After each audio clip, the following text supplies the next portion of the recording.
আজ করব এই বটলটার মেকওভার।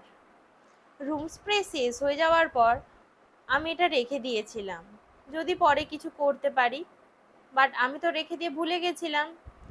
আজ হঠাৎ নজর পড়লো এই বটলটার ওপর।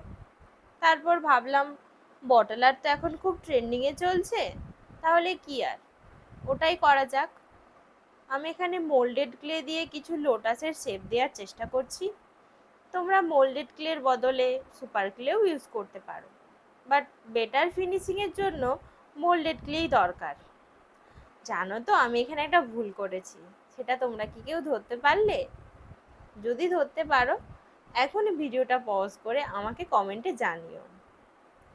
ফার্স্টেই বোতলের ওপর একটা জেসর কোট করে নেবে, তারপরেই অ্যাক্রিলিক পেন্ট ইউজ করো।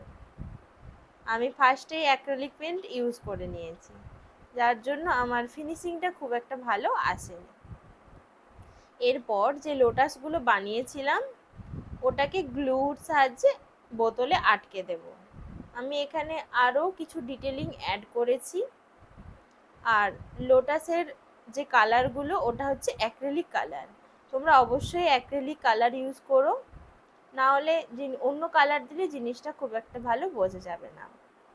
আমি এখানে লোটাসের জন্য ডিপ পিঙ্ক আর লাইট পিঙ্কের সেট রেখেছি, আর ডাঁটি বা পাতার জন্য অবশ্যই আমি গ্রিন ব্যবহার করছি, এবং লাস্টে পুরোটা ভার্নিশ দিয়ে কোট করে নেব।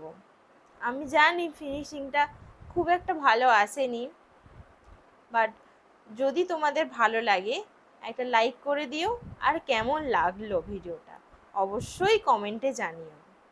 Here is the final look.